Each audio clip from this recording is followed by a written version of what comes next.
Welcome to Moving Forward Talk with Diana. The purpose of this platform is to motivate others to become proactive in shaping their future without limitation. Barriers don't win, we conquer them, set goals, and work tirelessly to achieve those goals. Today, we have Mr. Jerry Martin. Mr. Jerry, it's a pleasure to have you. Pleasure to be here. Thank you for inviting me. We'll be talking about transitioning career at a later age.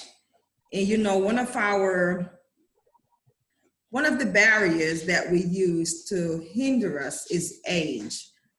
Very We true. use the excuse that I am too old or it is just too late for me to start. And Yeah. Mr. Jerry will be sharing his experience of doing just that, not allowing the age factor to hinder him from transitioning from one career to the next. Mm-hmm. Yeah, thank you. Share with us a little bit of your background. My background, first of all, again, it's a privilege for me to be here, and it's a privilege for you to have me to come. You're welcome. I was born and raised in Ohio, graduated from high school, went to college a couple years, and then ended up subsequently moved to another city, got married my ex-wife, married my wife, and had my kids, and then subsequently went through a divorce. Then after that, went into healthcare. I used to work for the telephone company, Mm-hmm. and that was before AT&T and Southwestern Bell merged. And so I worked for Southwestern Bell for 14 years. And then I went into nursing, and I was into healthcare for 18 years. And then after, well, I kind of put two stories together, put two and two together. But then I also went into, I moved to St. Louis and was in St. Louis for 8 years. And I was actually going to nursing school at the time. And when I was in nursing school, experienced a tragedy where my son passed away. He got Sorry to sick hear and he that. passed away. And so I didn't go back to school after that. Then after St. Louis, then I moved to Houston. So I've been in Houston now almost 7 years, almost 8 years now. What made me transition at a later stage in my life was I look back at the obstacles and what I let stop me from when I was going to nursing school. And I said, I'm not going to let that happen again. And obstacles are going to come. It was during that time, this is the thing about life, Dr. Clark, is there's going to be times in your life where a season is going to be dry and you got to figure out something else to do. Right. And it's sometimes in that period, it's that God is actually forcing you out of your comfortability and to do something different. And so it was during that time, I pretty much did everything in the level that I was at, being a nursing assistant, medication aid, and all that stuff. But when I really started getting the desire to get into trucking and transportation and all that stuff, being later, you start thinking about the age. It's like dating in your older, then you start thinking, who's going to want me? You know what I'm saying? Right. And then you realize the pickings get slimmer and slimmer and all that kind of stuff. But so at that time I said, I'm not going to let that stop me. I'm not going to let that barrier stop me because of my age. First of all, if you feel like that's the thing you need to do it. The only time when it stops is when you're 6 feet under. And so the motivation of it is that you can stay unhappy where you are, but if I'm gonna die, I'm gonna make sure I die happy. And so I really actually became very disenchanted with nursing, the healthcare field, because I enjoyed doing it, but I saw that it was really becoming more of a business than anything, just Mhm. like anything else. And there's nothing wrong with making money. I don't have a problem with that at all. But, you know, that was one of those things you have to do it from the heart. It's like being an educator. You know, you should never enter into teaching, becoming an educator because of the money. You know, you should do it because you really have a heart, a genuineness to helping people. And people can tell when you really care about them or not. So when I entered into transportation and all that, I was nervous about it. But at the time, I said, you know what? I'm doing something different. Because with every change that I've ever dealt with in my life, it was always a complete opposite of what I've ever done. Right. When I left the telephone company and went into healthcare, my mother said this to me. She said that she thought I was crazy. She did. She said so for about a year, she didn't tell me that I was. And she said, you know what? I can see you doing it. Then now I went into trucking and I went into transportation. But, you know, if you're older, if you're not happy where you are, you need to change. You do. Whatever it is that as you're older, you know, you still need to change. Your life, and this is the thing I'm gonna say, make this statement about Alzheimer's. What makes what Alzheimer's what arthritis is to the body, Alzheimer's is to the brain. Mhm. Arthritis is a contraction of the body and the limbs and all that kind of stuff, okay, because they don't use it. Alzheimer's is in the same sense. When you stop using your mind, you actually start forgetting more and forgetting faster. That's how you really develop Alzheimer's. You ought to, for me, it was a chance to learn something different. And it was a stretch because anytime when you learn something different, it's a stretch. You're nervous about whether you can do it or not.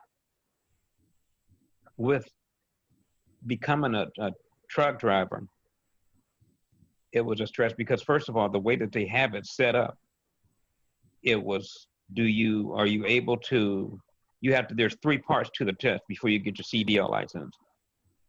You have to do it's called a pre-trip. And it's almost like becoming an auto body mechanic. You have to know all the parts of the truck and all this other kind of stuff. And then you have to know the parking, and then you have to know how to drive. It depends on the kind of truck that you have and all that. And the biggest part for me was going up under the truck and knowing all these parks when the only thing I know how to barely do is put gas in the car or air in the tire, you know. Yeah. And so having to learn all that, once I got it, it felt like such a relief. It felt like I really accomplished something. It really did. Dr. Clark, it felt so good to me to do it, you know. And I remember when my instructor told me, he said, well, Jerry, he said, you worked hard for this. He said, now you can go get your license.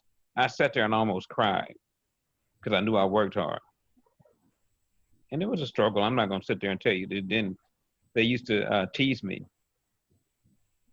And they called me the poster child because I went to Houston Community College because it took me a little bit longer than the normal person. And I said, I paid $3,500 out of my own pocket for this. I ain't flunking this. And so there's no way in the world. No, I'm passing this. I don't care if it take me there. I don't care for how long it take. I'm getting this. And it did. It took me a little bit longer, you know, than a normal person, but I passed it. And I enjoy it. I really do. I really do. And you ought to do what you enjoy. And as much as I believe, you know, it's nothing wrong with going to a job, spending 35 years there. But if you go to work every single day and you go there and it's like knots are in your stomach because you just can't stand it, it's time to get rid of it. Because you can Absolutely. do something that you enjoy now, okay? Or else do something that you hate now. And in a year's time, you might pass away from a heart attack or you know, or a stroke or something like that because of the pressure of it. And I think too, when we're on the job that we like, we are more productive. Yeah, yeah. You have to be, if you're happy at doing what you're doing, you're going to be productive. Mhm. You are. You're going to be, when I, let me see, during about the last 4 or 5 years of when I worked for the telephone company, it was the most stressful time because I began to hate doing what I do. And I'll tell you what happened to me, Dr. Clark. Mhm. What happened to me, I wanted to get into management. And there was one of the managers, her name, I won't name her name because this is social media and she's out there on social media and I've seen her page. So I won't go into her name, but she said something to me. She was very honest with me. And that's what, a lot of people, I told a few of my black friends this, and they said, "Oh, that's racism." She wasn't being racist. She was being honest. She didn't own it. She was the CEO of the company. Mhm. She said, so I asked her, I said, so and so, how do you get into management? And so she began to tell me, and I said, well, because I'm thinking everything is, when you're younger, everything's going to be based upon equality, and it's not always like that. And I said, okay. So she said again, she started telling me about the affirmative action plans that they had and all this other kind of stuff. I said, okay. So I said to her, I said, now what about when they just need another manager? Her exact words to me were, when they need a minority manager, okay, we'll get you. Other than that, it's not gonna happen. I started working that much more harder, and I was good at doing what I did, becoming that much more efficient, Mhm. but it still didn't do me any good. And so for about 4 or 5 years, because I worked on computers, I actually started developing carpal tunnel in my shoulder. That's the most painful thing in the world. But more so than anything, I started getting ulcers too. And my health, so I had to leave, and then it took me probably about 6 months for the carpal tunnel to die down, because carpal tunnel is really just nothing but more overextended tendonitis. You're using the same parts over and over and over again and all that stuff. And that's what happens when you get tendonitis. You just need to give it a break. Right. So my shoulders and everything was, man, going down there. It's like, oh my God, it was painful. And if you've ever had carpal tunnel, it's painful, okay? It's extraordinarily painful, going to, and I remember my daughter when she was younger, she jumped on my shoulder one time. We was at my church, the church I used to attend. I went inside one of the classrooms and started crying because it hurt so bad. Wow. But I also remember being free from the pain. I don't know what I was doing, and it hit me that I'm free from this.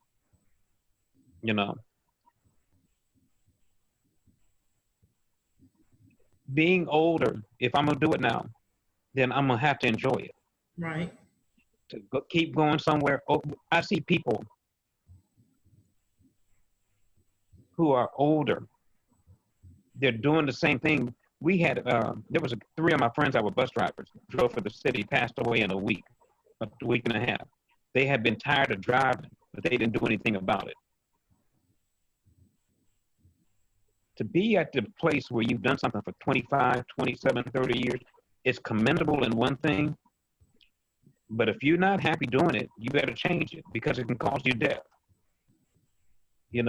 And people don't want to deal with it in the reality of it. I knew it was time for me to change. The frustration that I was getting, the frustration and the anger that I was getting at dealing with people, not the patient, but the people that I worked with, it was irritating to me, because I put my heart into it and I could see that they didn't care, and if you're not happy doing it, it's going to take you out of character. It will take you out of character. You can be the sweetest person in the world when you get to work, but by the time you get off of work, by the time you get home, you're the most hateful individual because you're doing something that you don't like. And you're dealing with people that you don't like. So in my situation, and I hate to say this, what happened to me was I knew I was getting frustrated. But it was a young lady that was there that she was giving me problems, and I told my director, and I kept telling them, hey, you don't need to get her. You need to deal with her. Well, one day she said something smart to me. Actually, she cussed at me, and I went off on her. I did. I got very angry. And I'm not like that. It takes everything in its power for me to get that angry. Let me ask you a question right there. Looking back, did you become angry at her or just angry from the work situation? Both. Okay. Both, because she was the kind of person that she felt like she could just talk crazy to you. And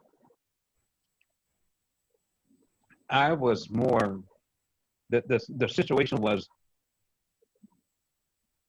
I believe if you're going to do it, put your best foot forward. Right. You know, I have an old school work ethic.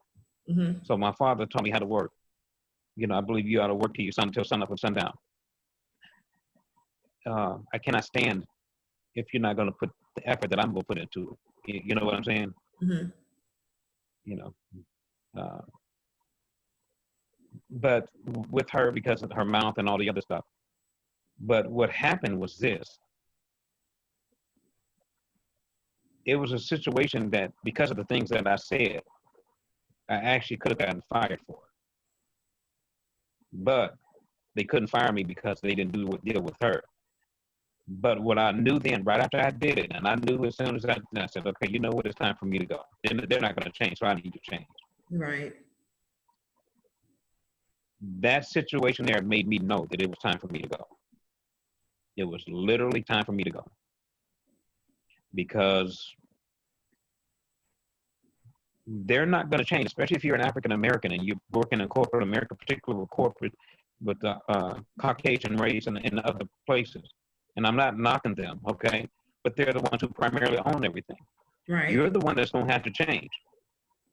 Whether it's go back to school, whether it's get a new career, and especially when you get older. Because here's the thing. You reach a certain age, there's called age discrimination. Mm-hmm. You know, there's age discrimination. And it's very real. Just like racial discrimination is real, just like sexual harassment is real, sexual discrimination. Well, age discrimination is also. So you have to get to a place where, say like if you're at the job and you're making $32 an hour, okay, you've been there for 28 years, okay, and you're 57 years old. All of a sudden now, they're looking at you not so much as an asset, but as a liability because of your age. Correct. They are. Okay. Now they're going to hire the 23-year-old, regardless on whatever color they are. The 23-year-old, they're going to start them off at, let's say, $17.50 an hour. They're going to max out at, say, $24.52 an hour in 4 years. They're saving money. So you have to get to that place at 57. Now, what am I going to do with myself? Okay, and you got to find something that you're going to do at 57, because they're going to nitpick you and nitpick you and nitpick you until you get up out of there. If they don't fire you, and then if they end up firing you, that means then you could lose all of your PTO time and vacation time and sick time or whatever, and even your 401k could start messing up, or a 403b or whatever it is that you may have in your retirement plan. Mm-hmm. So age discrimination comes into play in looking at something, you know, and as a person, when you get older, are you really happy doing it? I talk to many of my friends that are in my age bracket, and they say, well, I got 5 more years to go, but I can see their unhappiness. I don't want to be like that. You know, I can see their unhappiness. Yes, you're right. Sometimes they're unhappy. And as you stated, the age factor becomes a hindrance, because who's going to hire me at this age? Why would I start over at this age? I'll just sit here and wait for the 5 years to be over and just get out and relax. Yeah. You have to be forced out of comfortability sometimes. Right. You know, and I think sometimes I think some people need to be forced out of their comfortability. You have to, there's, midlife crisis is very important in life. Dr. Clark, very, very, very important. It's midlife crisis Mhm. in your life. You have to think about all the things that I wanted to do, all the things I have done. The one thing is, when I look back over before I changed careers, my one regret was the fact that I didn't finish nursing school because my son passed, and I just didn't have the strength. I didn't feel like I had the strength, and then I said, I'll go back. Never did end up doing it. Right. Okay. But I said that this time I'm gonna finish it, and it's been good for me. It really has been. It's been good for me. And I enjoy it.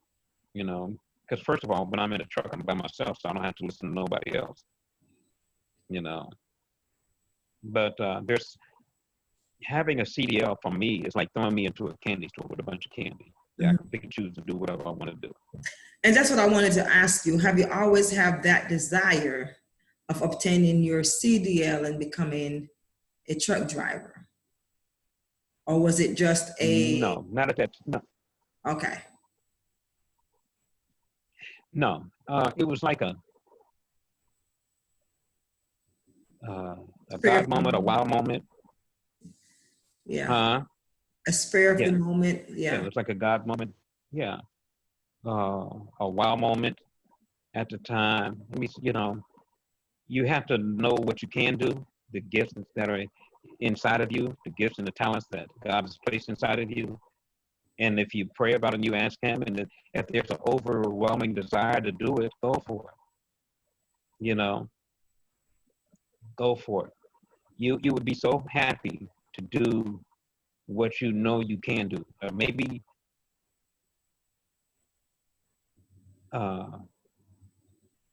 what you don't think you can do. You know what I'm saying? But you end up doing it.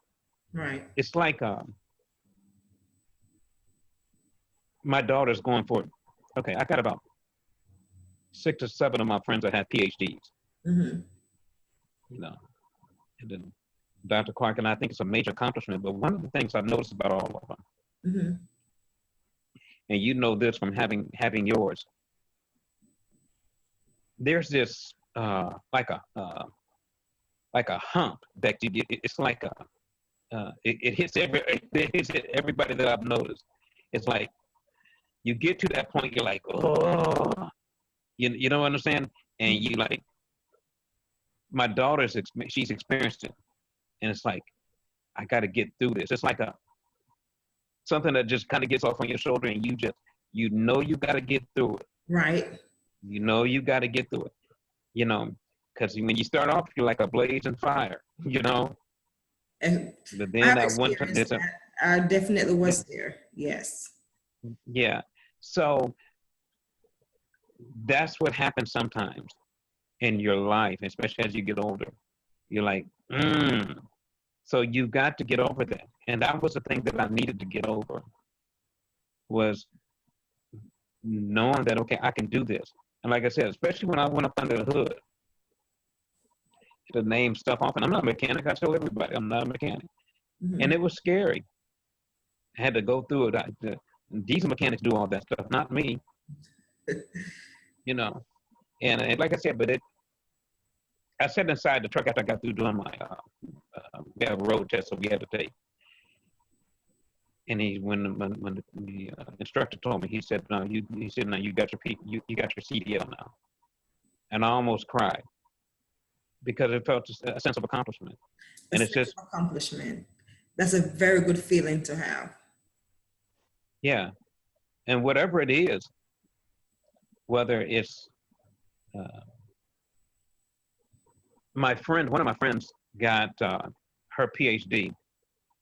And so when she got her PhD, they sent a letter into her mail, said that now you got your PhD. And it's like about a month or 2 months before, and I can't remember everything, how they do it, but, you now got it.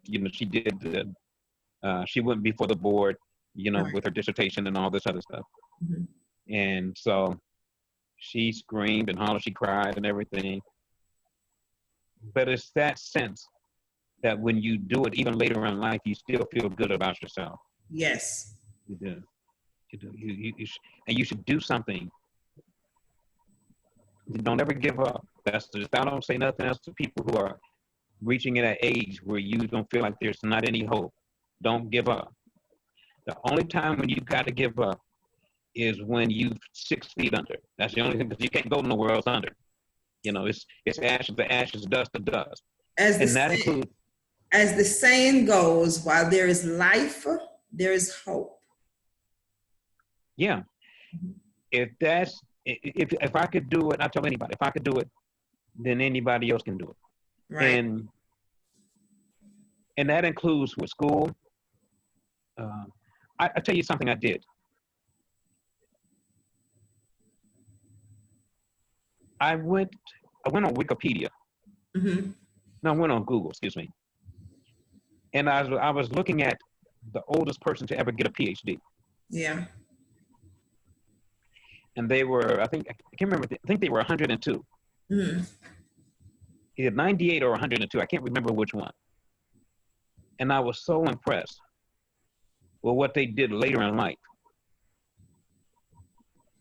I was so impressed. And I've always been, I get impressed with people who do what I think are great things later in life.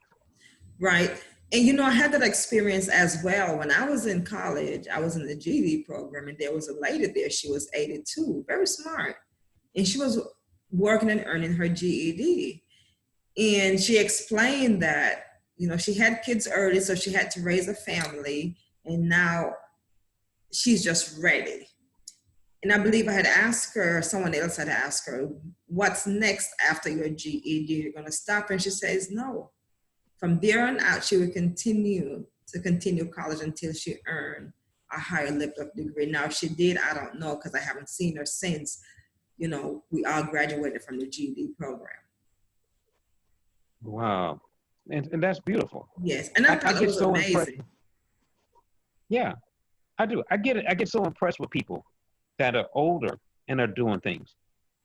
Whether it's older and they're working out, I can't think of this lady's name. She's a bodybuilder. Mm-hmm. Beautiful lady. Stevens. God, she's a black lady. She's been on like a lot of TV programs now. Mm-hmm. And she's 83, and she just retired from bodybuilding. And I get so impressed with that. I do. I get so enamored with people who are older, but are still doing it, or making accomplishments, because if they can do it, then that means I can do it. Of course. And that was the one thing I knew. To somebody else, it may not be big, but for me, it was everything. Because there are so many people, as you get older, you feel like I'm stuck. No, and you gotta, it's kind of like what I told a friend of mine, you gotta unstick yourself, unstuck yourself. You gotta get out of that by a humbug. And the one thing I always say is this, mm-hmm. I'll never do something if I'm not happy doing it. So I was reading a book, and when you look at Eckerson's stages of psychological development, right at your age group is considered forced by either being stagnant or generativity. So it's generativity versus mm-hmm. stagnation. And I wanted to ask you, when you think about generativity, it involves finding your work life and contributing to the development of others. So I wanted to ask you, do you feel like you lack that area while you transition to a new career? I was stagnant in healthcare, mm-hmm. but I think that when you get to the other stage of it, that's when you start encouraging others. You know what I'm saying? Mm-hmm. The funny part, when I went into, there's a break room. And so when I went inside, they said, did you get it? They were all out there watching me. It was in a break room. So about 20 other students. They said, did you get it? I said, yeah, I got it. They gave me a stamp. And so one of them, they said, So you was a poster child, man, because we used to watch you. You would come up here every day. And so I think that in that stage, General, the second stage, what you were saying, was I think I encourage others. Matter of fact, I know I did. Yeah, because that involving volunteering, mentoring, encouraging others. Yes. Yeah, I think, and that was the thing right there. I think I encouraged others to go do it, to, stick it out. It did, and there's nothing worse than being old and stagnant. I know. It's nothing worse, because you ever met somebody older and angry? Yes. And you know why come they're old and angry? Because they didn't do what they could have done in life. And that's a dangerous thing, to become old and angry. And I don't want to be old and angry and bitter. And then you get mad and angry at everybody else. I don't want to do that. One of the things I always, because I'm let me see, what's today, the 7th? I think today is the 8th. Right. So in about 2 weeks, I'm finishing up my degree. Okay, so I'm starting back in my. Congratulations. Thank you. Yeah, and so it's in community health environment. So I have the free time to do a lot of the things now too. But I don't want to be old and bitter. And that's what happens when you don't do the things that you should have did. And even, okay, you're 55, okay, you're bitter. You're bitter now, okay, well, okay, go get out of that, whatever it is.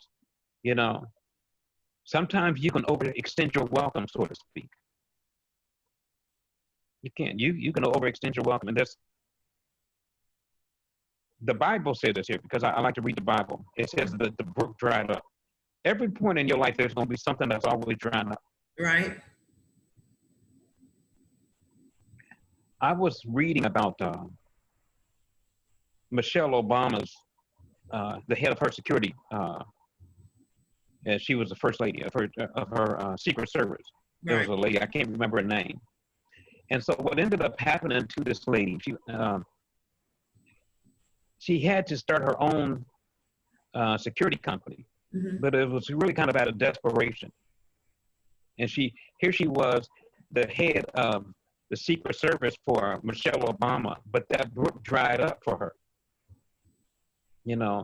Her nephew had to come live with her because of the death of her sister. And her family was always everything to her.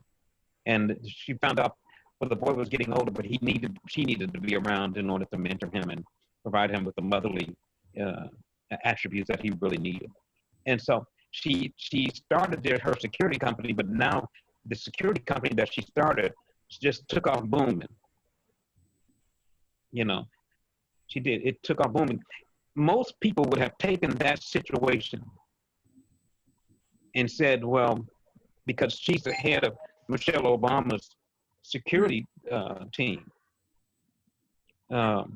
Secret Service team, excuse me. Right. And they would have taken that and, hey, this is the ultimate thing. But for her, it wasn't. It wasn't at all. And so you have to get to the point where that brook dries up, there's another brook somewhere. Right. And you know what? Sometimes it's out of fear that we're stuck. Yeah, it is. It's very, it is. Doing something different is scary. There's no sense in it. It is. Sometimes you're scary. It is. Doing something different sometimes is scary. Right. It is. I'm sure during the time when you got your PhD, there were some scary times. Oh, yeah.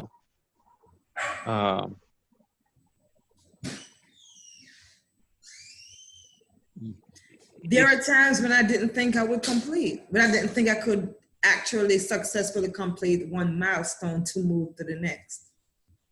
Yeah, it is. It's scary, and you need a good support system too. Right. You do. You need a good support system.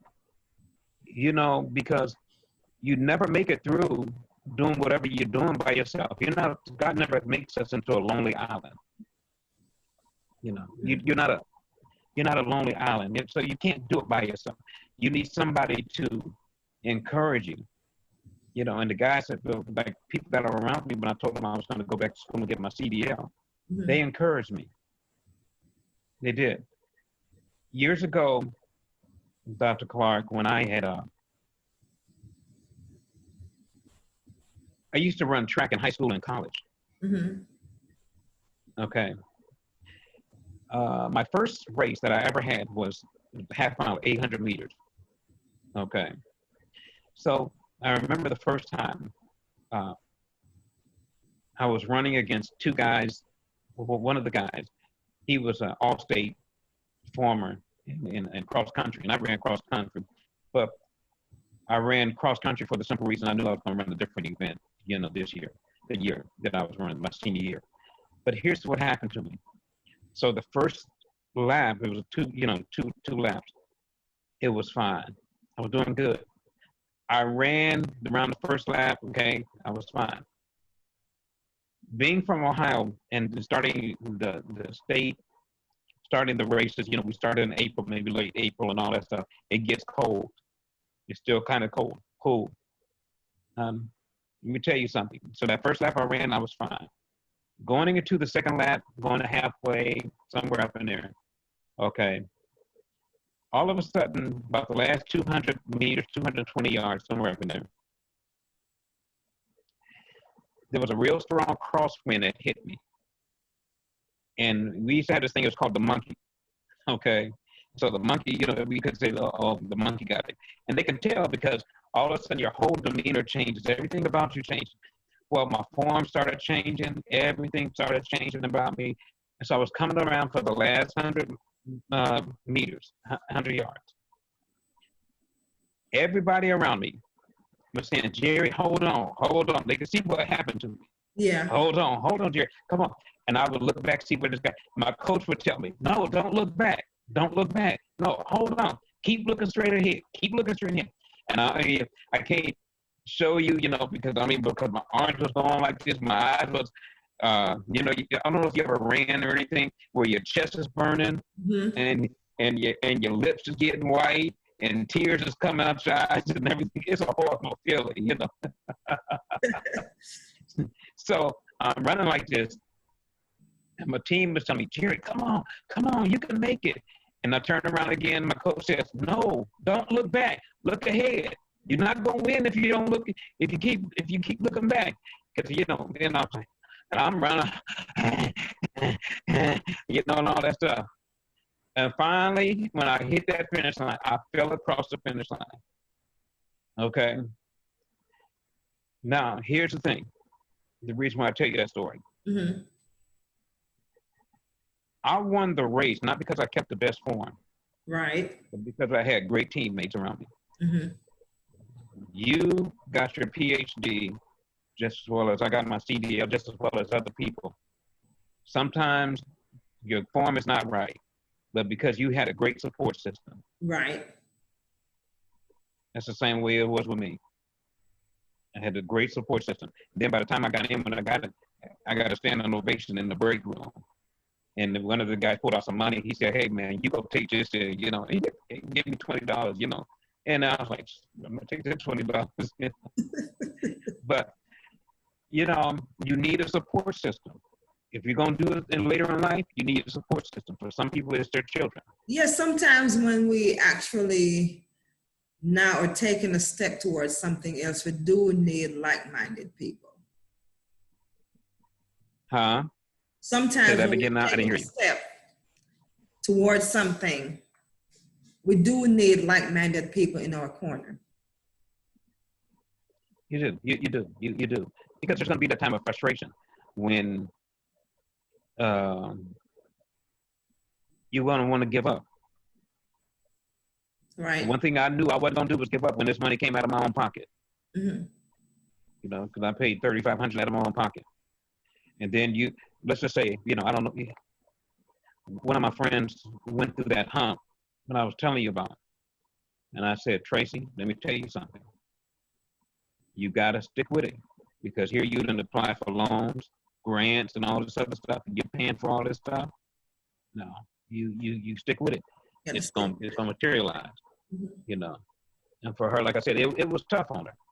My daughter just experienced it, and but that was the thing right there.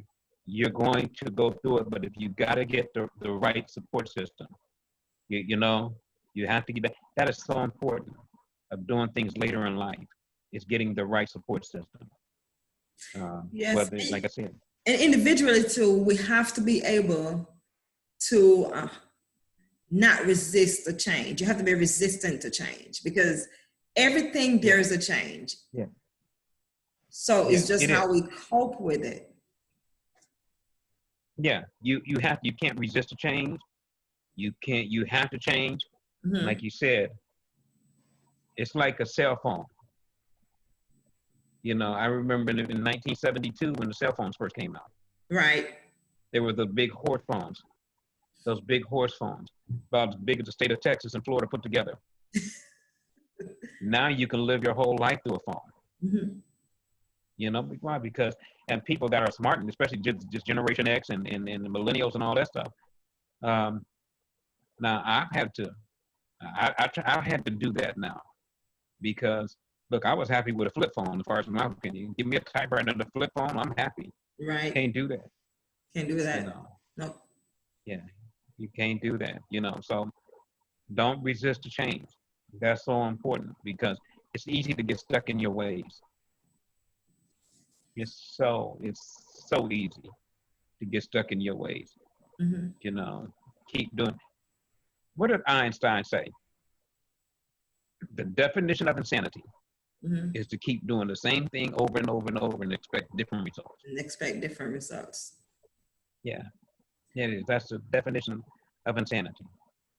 Is to keep doing the same thing over and over and over and expecting different results.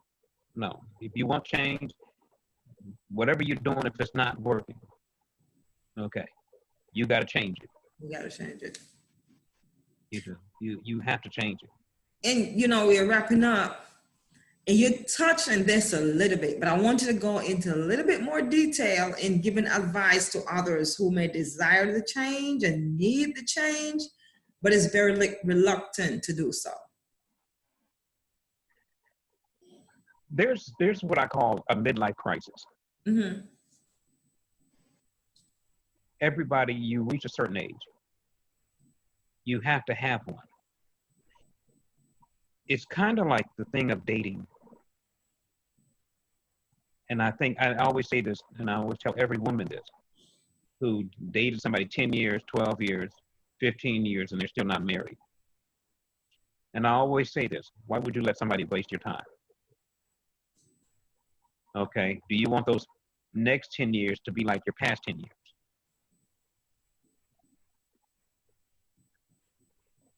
If you're at a dead-end job, do you want the next 17 years to be like the previous 17 years? Right. Do you want the next 24 years to be like the previous 24 years? So you have to change it, okay? The definition of insanity is to keep doing the same thing over and over again and expecting different results. You may have to take a loss from the beginning, Hmm. but in the end, it's going to win. You'll win. There was when Microsoft started out, there was a young black lady. They were talking about people who became millionaires when they invested their money from Right. Microsoft stock. And so I was watching the Oprah Winfrey show, and she said that there's this one lady I was watching. She retired with $20 million. Okay, and she had said that how she used to be stupid about, real ignorant about investments and all that stuff, and she really got a hold of how she needed to change her mentality about investments and all that stuff. And she had said that how her mindset, once she changed, that's when she started making good decisions. That's the thing what you have to do. You have to change your mentality. You have to, sometimes you may have to change location of the city. Sometimes you may have to change friends, Hmm. associates, or whatever. and I hate to say this, but sometimes you may even have to change family. And I say change family because everybody says that blood is thicker than water, but that's which is true, okay? But all blood is not family. All right. So the change that you have to do, it's kind of like what I say, the midlife crisis. The midlife crisis, okay, I'm here and I'm not happy. I've been at this same place for 24 years, 27 years or whatever. I can't stand where I am because I got knots in my stomach and all that stuff. So now I need to change. Okay, and you know, and do I want the next 27 years of my life to have knots in my stomach and have migraine headaches because I'm at a job that I can't stand, and I'm doing something I can't stand? So that's what I would advise anybody. You know, do I want the next 27 years or the next 7 years or whatever it is? You know, do I want that still to continue on in my life? Because that's all that's going to happen if you stay there. You do, you know. I'm very proud of you. Thank you. Very proud of you. I'm going to tell you something because you've changed, you know, and change is not always easy. Right. Change is not always easy. It's kind of like when I started working out and I started running, you know, got back into running again and all that stuff. I'm like, oh my God, you know, I feel like all demons was coming out of my stomach because I ate wrong. That's something, you know, so I'm like, you know. But the necessity of it was so important for you, and it was important for me too. It's necessary. It's necessary as much as eating. It's necessary as much as breathing. Right. So what's next for you? You know, this is moving forward, and I know you spoke about re-enrolling in school to complete your degree. Yeah. What's next? My next. Yeah, I'm getting my degree in community health environment. Mm-hmm. Okay. Then the second thing I want to do, Howard University has a MBA program. Mm-hmm. I've been watching it, and they developed a executive global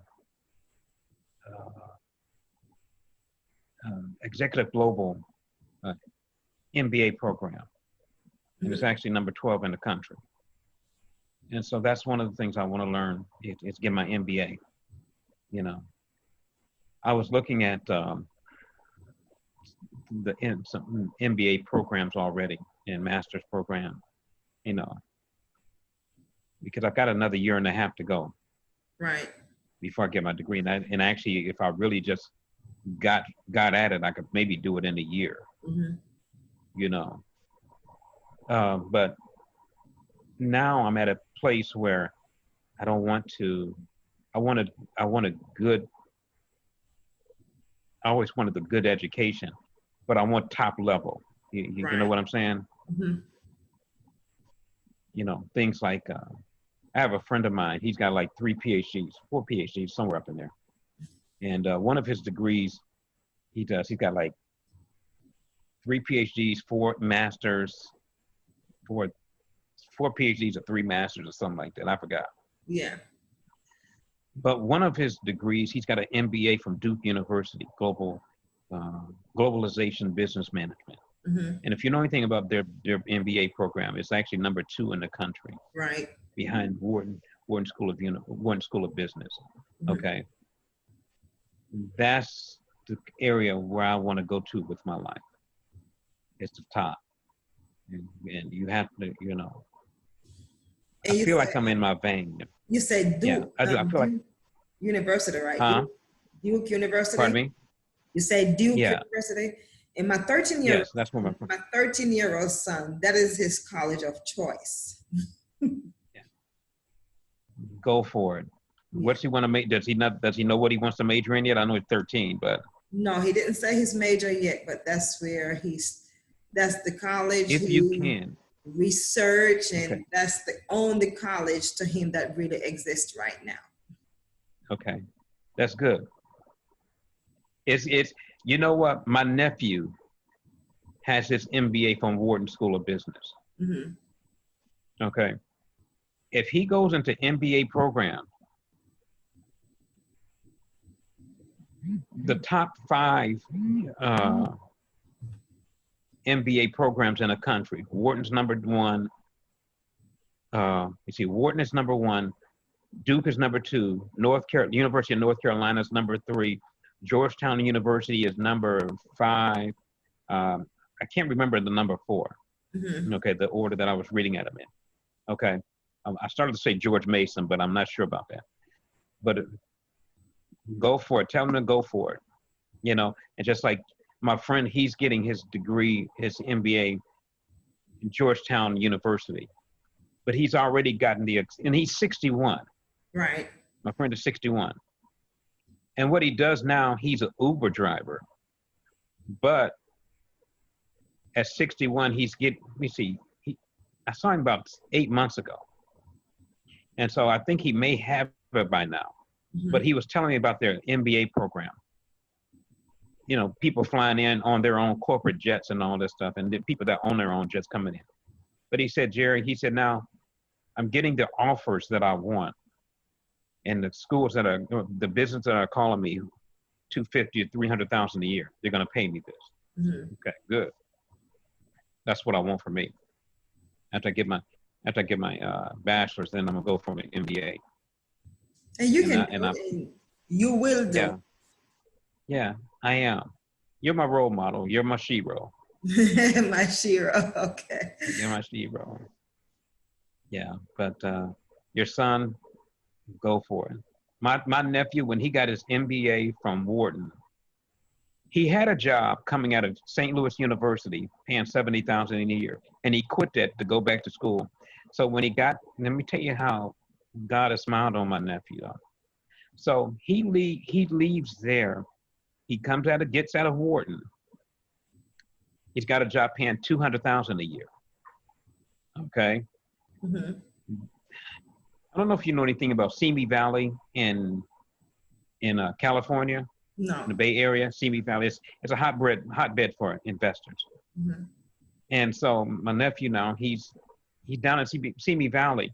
I don't know the name of the company that he works for, but he's also has his own consulting business where he goes throughout the country. His job allows him to fly. So while he's flying, he can still work on his business. Right. So he may go to, say, like Disney, do a week of consulting and make $30,000. He'll go somewhere else, say like to Google, make $37,000, something like that. And that's where your son can be in a position at, Mhm. and that's what my nephew's done. And I admire that. That's what my friend has done too. That's where I'm going to. So you do have some very positive influence right now. Yes. Mm-hmm. Okay. Well, it was a pleasure to have you on Moving Forward Talk with Diana, and I have learned some stuff as well from you. And I hope that as our viewers view this episode, that they will learn something. And I'm not just learn something. I don't want the viewers to learn something. I want them to apply it. Yeah. Because I always want them to say, if they can do it, then I can do it. Here is the motivation I have been looking for. Yeah, I always say this, because with me, I don't really consider myself to be the smartest person in the world. But there's one thing you will never outdo. You'll never outwork me. Right. You're not going to outwork me. I may not be the brightest cat in the world, but I might not be but you're not going to outwork me. I can tell you that much. And that's the same principle I got plans on using for my college. Mm-hmm. I have a twin brother. He's the one that got all the education and all that stuff. And I'm the one that, my mom and dad, they had to beat me to death, when I graduate from high school, so either get it or else die. Oh man. But you got it though. You got it. I got You're it. still alive, so that means you had it. Yeah, I got it. Yeah, I wasn't ready to see Jesus yet. So, but I hope that I've encouraged some people to, to go back, because listen, life is made to be happy. Mm-hmm. Life is. You should be happy. Whatever it is, you should be happy doing it. You should like doing it. You should love doing whatever you're doing. If you don't like it, get out of it. Right. And if it's causing you a source of inconvenience and all that stuff, get out of it. Get out of it. Yeah. Yeah. Yeah. And if you So, don't see any improvement as well, because we don't want to be on the job 20 years in the same position either. yeah, that's true. And if you And don't that's, see it's like I told you before. improvement, yeah. Yeah. And I have to keep It's like I telling told you before when I was working. as well. You know, like Yeah. I have to keep telling myself that. Don't want to be there for 20 years doing the same thing. Yeah. Yeah. That's one of the things I admire about you when you were telling me what you were doing, and I was like, oh, okay. Mhm. And the steps that you took in order to better yourself, Right. you know, because it's so easy to get to this place, you know, work $9 million, work 9 million hours of overtime and all that stuff. And then by the time you get through, you're like, you know, you're just tired and worn out, Can't you enjoy know? it. Yeah. So you've taken the steps to better yourself. Mhm. And that's what you have to do. You know, I don't want to do anything where I'm not happy. I don't want to do that. And I must say, I do have a little person in my ear every day as well. I'm going to call his name, and he can be mad. He's not going to be mad, though. Who is I that? have a little friend, and I call him my work son, Shamaya Royal. I met him 3 years ago, and he's in my ear. He calls me Marsha Clark. Marsha Clark, Marsha Clark, Marsha Clark. This is what you need to be doing. And I believe he's also have noticed some of my, you know, hang-ups, like my fears of stepping out. And he was like, you can't fear. Mm-hmm. Absolutely. Very true. That fear. Yeah. As a African American woman, Mm-hmm. Dr. Clark, I'm going to say this to you. You're a beautiful young lady. Thank you. You're very beautiful. Mm-hmm. That in and by itself intimidates people, particularly other races of women. Mm-hmm. Then you still have to be 3 times better than they are. Mm-hmm. Then you still have to have way better education that they have too. Mm-hmm. And then you still got to deal with hard-headed folk from our culture, Mm-hmm. you know? So, like your friend said, Marsha Clark, you know, I'm going to use that with my own self, because when I see you getting frustrated, Marsha, Yes. Yes. Marsha, if I don't call you Marsha, then I tell you what, Susan Taylor, because I'm a big Susan Taylor fan. Okay. Hey, I don't know if you know Susan Taylor or not, because she used to be the head. She used to be the head of Essence magazine. And Susan Taylor, she started out as she was a single parent. She went through a divorce years ago, and so working through the ranks, she got to be the head of Essence magazine. Mm-hmm. You know, so either you can be Marsha Clark or Susan Taylor. Well, that's something to think about. But I am, you know, So we are working toward that change. And I must say that not, you know, no pat on my shoulder, of course, no pat on the shoulders, but I have came a long way, and I'm continuing to thrive. Yeah. You know, Celebrate yourself. And one of my things is I don't want to do it for myself either. Mm-hmm. And that's why I even started this platform, to have others encourage others to come on, let's do this. Let's keep moving. Yeah. It's like I say to you, I enjoy watching people as they're older, see what they're doing. You know, I was watching Steve Harvey show one day, and there was this lady, I forgot her name right offhand, Miss Emma. She was 68, and she wanted to date, you know, and she said, Steve, I get tired of walking into men and running into men. All they are just on walkers and canes and wheelchairs. I ain't ready to do that yet. Yeah. And so, you know, if hopefully I've helped somebody today to really to really stretch out, because you know it's still life out there. I'm not gonna sit around and tell you it's not gonna be easy, because it's not. It's never You easy. know, whether you have to go back to school or go to culinary art school, whatever it is, but work your way up. And then more so than anything, ask God for favor. That's the one thing I'm big, Ask him because to God will bless you. And God will give you favor with the right people. Mhm. He will. God gave me favor with the right people to give him a CD. You know, and I ask him daily to Because lead. everybody else was, I ask him daily. huh? I ask him daily to lead me, show me the path. Not just do it, but help me Yeah. to realize the path he's showing so I can choose that path. Yeah, absolutely. Mhm. And that's what you need. You ask God for the favor that you need in your life. You know, because you do, and the right people will come along. Mhm. Everybody doesn't hate you, and you don't need everybody to help you. You just need the right one.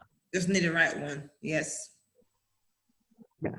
You don't even need the right 5 people to help you. You just need the one. Mhm. You know, just get with that one person. That one person can help you get to wherever you got to go. You know, so I think, you know, I, you're doing an incredible job. You're doing a masterful job. Thank you. You're doing a marvelous job, and the sky is the limit of Yes. what you're doing. Mhm. You know, if you shoot for the moon and you land on the stars, you still landed pretty high. Right. You know, at least shoot for the moon. But if you don't get to the moon, get to somebody, get to the star. So there's Big Dipper, the Little Dipper, Saturn, uh, Pleiades, Arcturus, whatever stars is out there. You know, like I said, the moon's the highest, but at the same time, you know, if you don't get to the moon, get to the star. But wherever you land at, it's higher than where you are, and that's what you have to do. Yes. You do. You know, so go back to school, get your second PhD.